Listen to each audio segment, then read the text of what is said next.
This is my opinion letter to Chairman Gentry.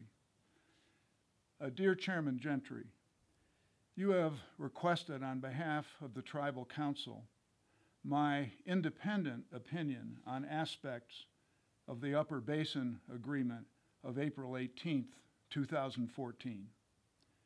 In particular, you've asked me to respond to these questions.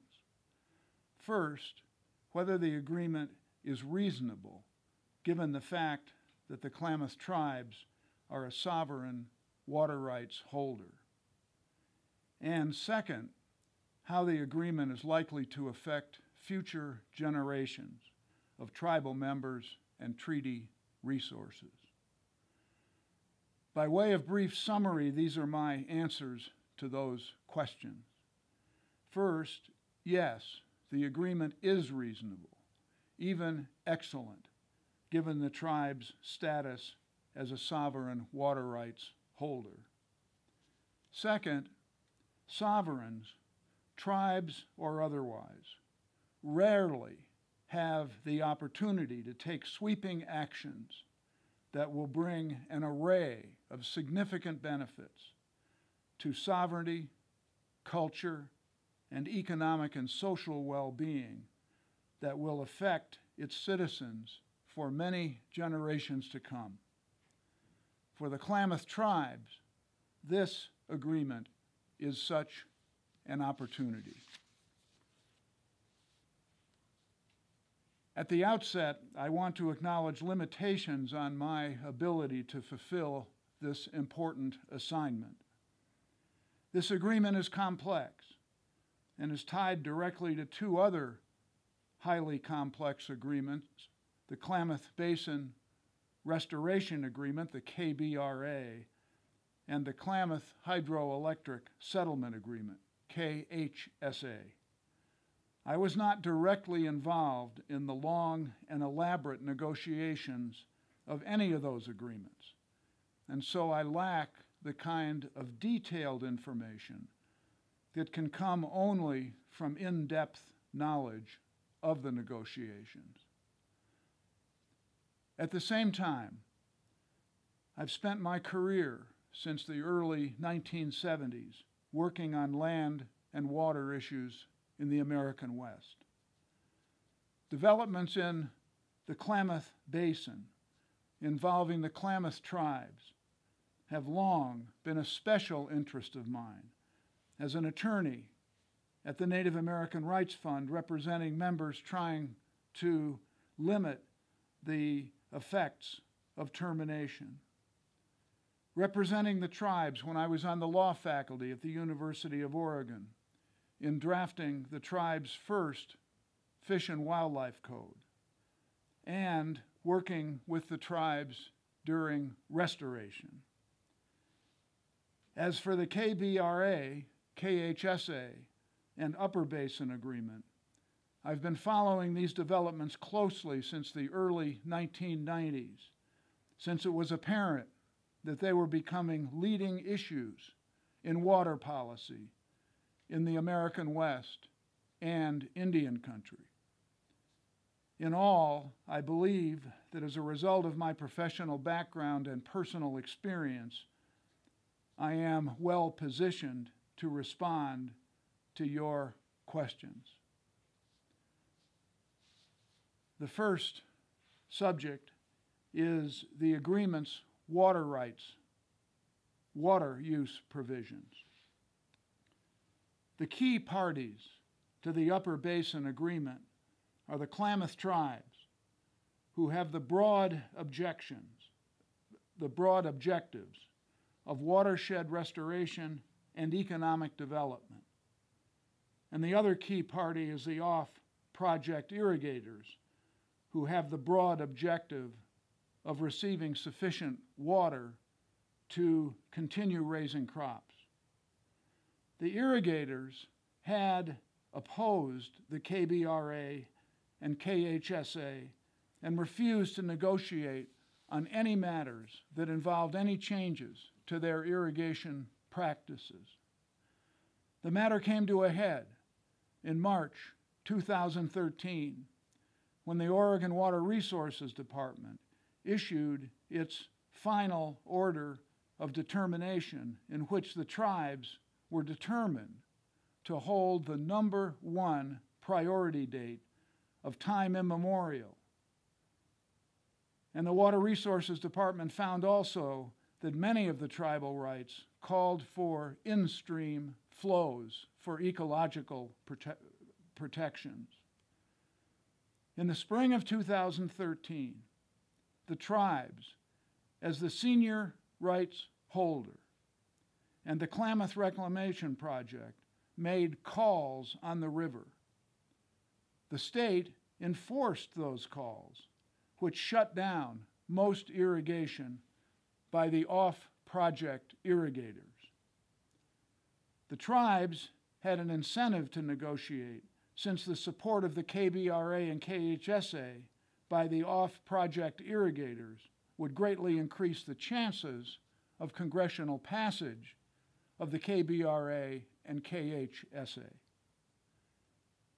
As a starting point, by settling with the major source of opposition to the tribe's adjudicated right, the Upper Basin Agreement goes a long way toward assuring that the tribal water rights determined in the adjudication will not be weakened in court. Although the state agency's ruling, by the way, is described as a final order, it is final only for the agency and can still be challenged in state court. I've reviewed the final order of determination, including the partial orders of determination so crucial to this adjudication, and believe that the tribe's legal position is well-founded. However, one can never predict with certainty results in litigation.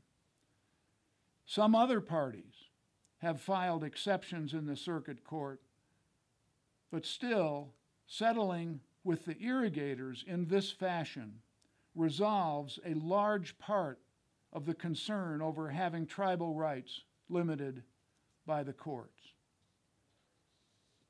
The Upper Basin Agreement has several unique provisions involving water use and protection, and the agreement as a whole reflects the tribe's significant leverage resulting from the successful call in 2013.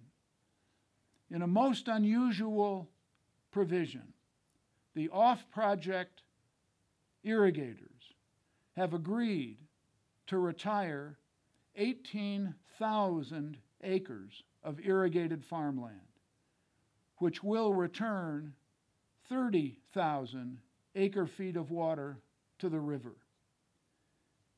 The irrigators will also be bound by riparian management agreements, which will require robust ecological farming practices rarely seen in Western irrigation operations. These agreements will be in force on approximately 224 miles of stream, about 80% of the stream miles on agricultural lands. Under the agreement, therefore, non-project irrigators will be substantially reduced in their diversions and managed under a rigorous, ecologically conscious regime. In terms of regulating water withdrawals by off-project irrigators, the agreement establishes a complicated system based on specified in-stream flows, SIF, which will apply throughout the off-project area. These SIFs will protect fish, wildlife, vegetation, and other ecological concerns. These SIF are science-based and substantial, this system is considerably stronger than most and perhaps all in-stream flow programs we see elsewhere in the West. If the SIF are violated by irrigation withdrawals, they can be enforced by the tribes through making calls. The SIF depart, in some respects, from the adjudicated tribal rights, and in some years, the SIF may fall below the adjudicated rights. Nonetheless, the SIF are rigorous, and there was no question that the agreement ensures dramatic advances in the ecological condition and restoration of the Upper Klamath Basin. The program has been peer-reviewed for its effectiveness. The agreement itself provides, in addition to the SIF, impressive benefits in terms of the retirement of irrigation land and the RMAs discussed above. Further, this agreement,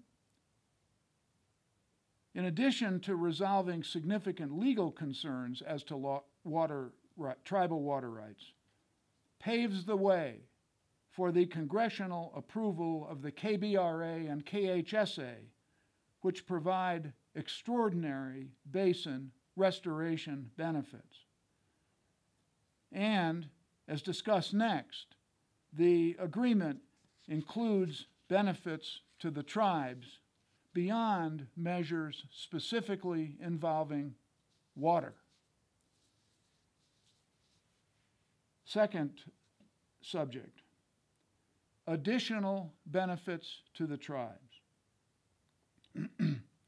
In negotiating the Upper Basin Agreement, the tribes succeeded in obtaining several favorable provisions that go well beyond the water issues. The off-basin irrigators have agreed to support the tribe's purchase of the 90,000-acre Mazama forest, which was negotiated within and delivered by the KBRA, and the taking into trust of that land. This aspect of the agreement eliminates a significant political obstacle to the land return, which is the first bold step in realizing the dreams for a land base that tribal members have held ever since termination. The tribes succeeded in obtaining other provisions to strengthen the tribe's economic future. The agreement calls for a tribal economic development fund of $40 million and $1 million a year for 5 years, all for purposes such as additional land acquisition, jobs in forest management, and other economic development initiatives. Further, in addition to the jobs and tribal income resulting from tribal management of the Mazama forest, the Upper Basin Agreement establishes a federally funded program with state participation that will create 10 to 20 jobs for tribal members in water and fisheries management, and as well in developing skills in sustainable ranch management. The third category is the relationship of the Upper Basin Agreement to the KBRA and KHSA. While the Upper Basin Agreement standing alone is a significant step forward for the tribes, it also has the critical purpose of activating passage of the KBRA and KHSA. The KBRA mandates a whole range of recovery initiatives, unprecedented in scope, for restoring the upper basin.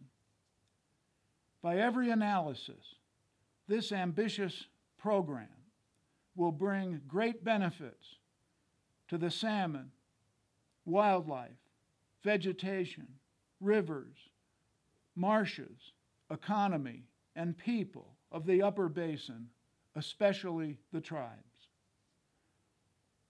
The main feature of the KHSA is the removal of the 4 main Klamath River dams. This project, when completed, will be the largest dam removal effort in world history. I remember, as an attorney with the Native American Rights Fund in the early 1970s, hearing the recollections of Klamath elders who, as young boys, witnessed large salmon runs, especially the big Chinook salmon, and how, before the dams, the runs were so thick that they could take as many fish as they needed with pitchforks. No one can say for sure how expansive the runs will be when the dams are removed.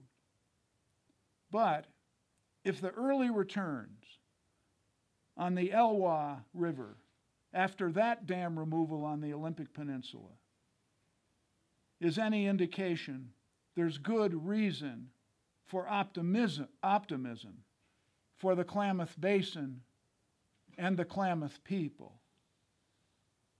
In both the KBRA and KHSA, the tribes, through their policy leaders, scientists, and attorneys, took a leadership role in building the coalition of some 45 entities that led to the final signing of the KBRA and KHSA in 2010.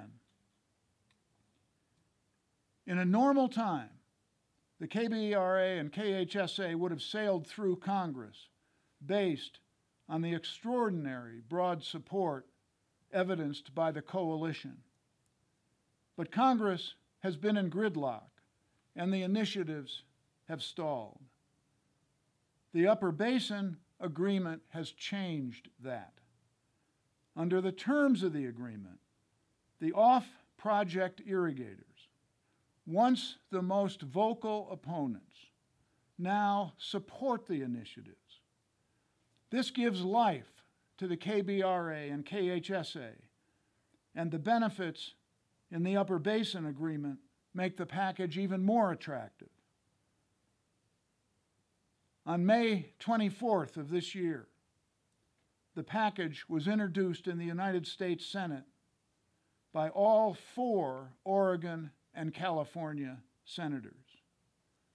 When and if passage of the litigation is still unknown, but prospects have been enhanced by the historic settlement set forth in the Upper Basin Agreement.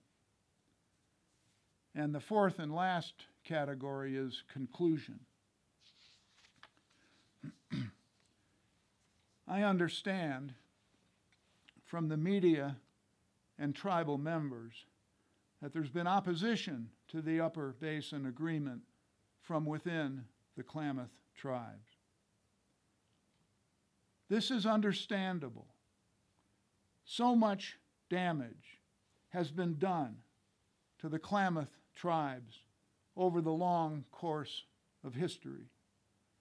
The original 1.9 million acre reservation came at the cost of being forced to cede more than 18 million acres of land, of tribal homeland, government surveying areas, and various takings of land reduced the reservation.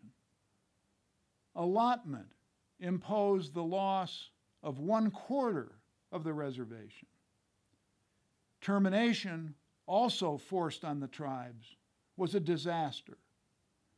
All of these events burn in the memories of Klamath tribal members even today. The Klamath people do not want to repeat the past. But it is important to pause and appreciate how different circumstances today are from that tragic history. All of those past events were decided upon by outsiders and imposed on the tribe.